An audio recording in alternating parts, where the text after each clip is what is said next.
Hello, this is Lindsay with 4 Weeks Fit in the Plant-Based Power Couple, and today we are going to talk about sleep.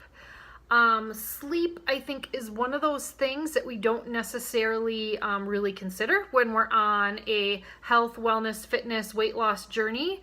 But sleep is actually one of those things that is so vitally important to our health.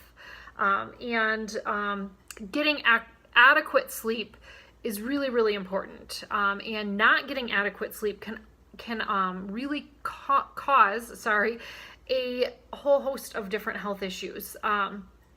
Insufficient sleep on a regular basis can cause obesity and weight gain. It can cause diabetes. It can cause cardiovascular disease.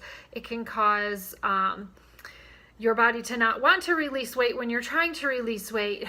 It can even just cause things like crabbiness and irritability and brain fog and the ability to have like a clear mind.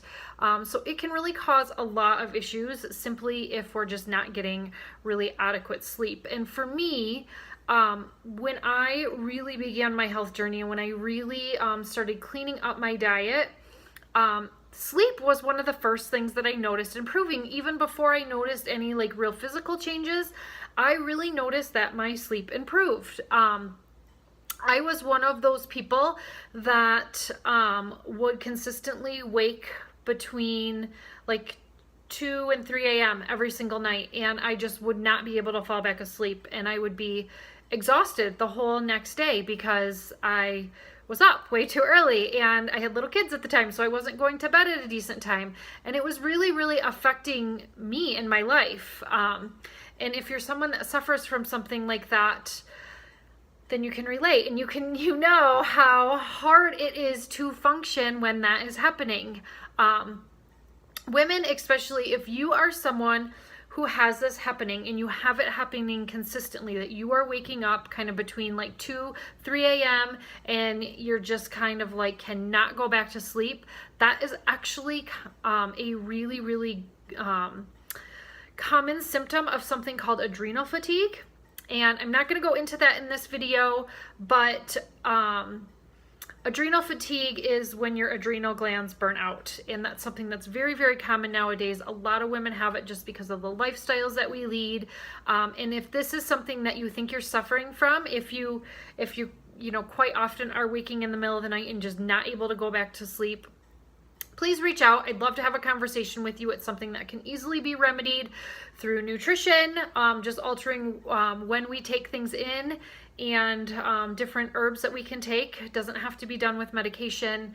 So love to talk with you if that is something that you think you're suffering from. But sleep, what we're talking about today, just even 60 minutes. If you have a loss consistently of 60 minutes of sleep per night, so if you are, going to bed an hour later or waking up an hour earlier without adjusting your bedtime, that little tiny bit of loss of sleep on a consistent basis can dramatically change our appetite hormones and our hormones in our brain. And that can have a really big impact on our health and the choices that we make. And if you feel like you're doing everything right, but you're still struggling to lose weight, this could be why. Sleep interruption patterns, interrupting our circadian rhythm, not getting deep REM sleep is a really common cause to why people, hit plateaus and get stuck. We will talk about tips in a few minutes as to how to improve it. But one thing that I learned is, and I think the reason why I had such improved sleep right away was because I was consistently taking in protein throughout the day. And studies show that consistently eating larger amounts of protein, getting larger amounts of protein in your diet and spacing that out consistently throughout the day is associated with better sleep patterns. It helps to preserve our lean muscle, helps to keep us satiated, and helps to curb cravings. So we're not kind of sabotaging and eating things that we shouldn't be eating and things that aren't serving us. And because of that, because we feel satiated and satisfied, we tend to have better sleep patterns at night when you eat higher amounts of protein. So just an interesting something that I didn't know, and I think that was why I felt like I was sleeping better all of a sudden. I also think really cleansing my body and getting rid of a lot of inflammation played into that too. So you might be noticing that your sleep is improving as well. But it's just something that's so vitally important. And I think a lot of people don't consider. We will tend to want to, like, oh, I'll just eat even cleaner or I'll exercise even more when we're stuck, and not really even considering maybe it is our sleep patterns. What can happen when we don't get adequate sleep every single night is we tend to actually have like binge snacking, or like overeating of snacks, or really having a hard time controlling our cravings in the afternoon. So we don't notice it right away in the morning. We tend to notice it later in the day, more like mid-afternoon, evening-ish, kind of before dinner time. So if you are someone that is noticing that is happening, that maybe like you hit like 3 o'clock and you just give in, like you just can't control your cravings anymore, you just have to have that salty whatever, that is what happens. Like our brain goes to the quickest thing to make us happy, and there's a trifecta of salt, sugar, and fat.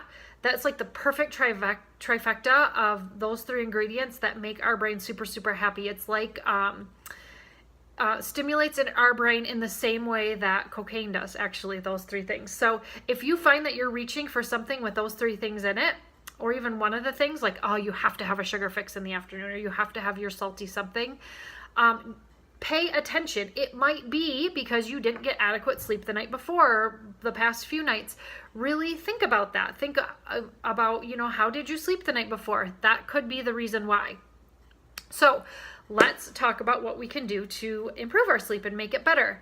The first thing, go to bed and wake up at the same time every single night. Just do that. We should make sure the optimal times to be in bed by 10 p.m. every single night. And we need to be like sound asleep so that we can get our REM sleep between 2 and 4 a.m. So you really want to be sleeping for sure 10 p.m. till 4 a.m. Those are the key times that you want to be sleeping. If you're waking much before 4 a.m., you're going to struggle. So just kind of get a routine in place and go to the bed at the same time every night and wake up at the same time every morning. I have found that I actually don't even need an alarm clock anymore. My body naturally wakes up about 6 a.m. every single morning. I go to bed. I'm like non-negotiable for me. I am in bed by 10 p.m. Sometimes earlier. I have no problem going to bed earlier. If my body feels tired, I let it rest. It is really, our bodies are talking to us all day in all sorts of different ways. And I think it is so easy for us in the lifestyles that we lead to kind of want to shut them up and just say, oh, you're not tired, I can keep working, or I can keep doing this. But if your body's tired, you guys rest. If it's tired in the middle of the day and you can, take a 20-minute nap. Just allow your body that time to rest. We heal when we rest. And if we're not getting adequate sleep, our bodies are not able to properly rejuvenate and heal. And that can lead to a lot of health issues as well. So go to bed at the same time, wake up at the same time. Sleep in a cool, dark room. So make sure your room is cool. If it's too hot, you tend to not sleep well. It's better to have a cooler room and then add blankets. And make sure it's really dark, so you don't have any night lights on or lamps or lights coming in from the windows or anything like that. Make sure it's cool and dark. Remove all electronics from your room. TVs, cell phones, iPads, anything else, computers, laptops, get them out of your room. I've even, I have heard a lot of talks by Dr. Michael Colgan, and he is actually a sleep and fat loss specialist. Look him up. He's brilliant. He knows his stuff. He knows what he's talking about. And he will even say, don't even have a digital clock in your room, because even the brightness from the little digital part on there can affect your REM sleep. So take all electronics out. This was actually something that was really painful for me. I used to be someone that fell asleep to TV Wonder why I wasn't sleeping well, right? So I would fall asleep with the TV on and put the sleep timer so it would turn off by itself.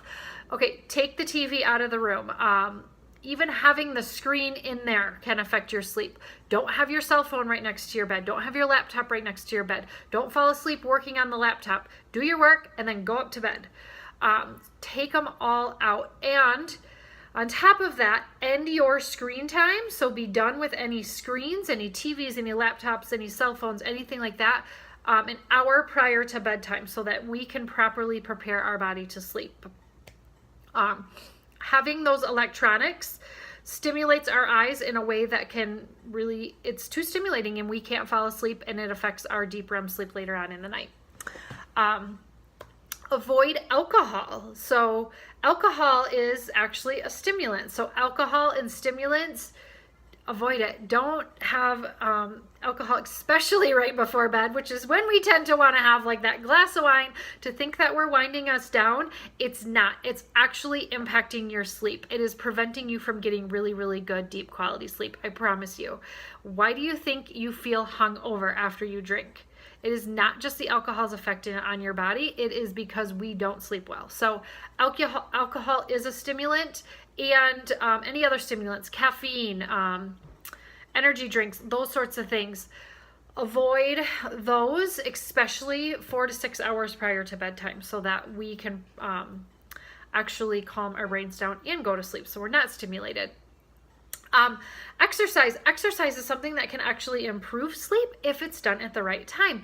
Exercising in the morning is the right time to do it. When we exercise in the evening, what happens is when we exercise, we are stimulating our cortisol levels, and we are increasing and making our cortisol levels rise. What that does, that impacts our sleep cycle. Cortisol, a high level of cortisol, prevents us from getting really, really deep, good quality sleep. So be sure that if you have to exercise in the evening, that you're allowing like 2 hours for your body to calm down after that. So if you want to go to bed at 10, don't go for an 8 p.m. run. Don't go head to the gym at 8 o'clock at night. That is going to have an impact on your sleep. So get it in earlier in the day. Maybe you can change and start doing it at lunchtime, or maybe you just get up and do it before work now instead of after. But that is really important. And the last thing is to create a routine. So have a bedtime routine that you follow every single night so that your brain knows when you're getting ready to go to bed, and that you can really get into that rhythm and really prepare your body and your brain to rest and relax. So whatever that may be, read a book in bed, have a cup of, hot tea, make sure it doesn't have caffeine in it, but, like a chamomile tea. Put oils on your body, take a bath or a cool shower. You don't want to take a really, really hot one or a really, really cold one, because too hot or too cold can be stimulating as well, but like a nice warm bath or shower can help to calm your body. You can meditate, deep breathe, whatever you got to do. Just establish a routine that kind of starts to tell your body, okay, now it's time to rest and go to bed. So hope you all are sleeping like babies. It's super important. And if you have any questions at all, please reach out.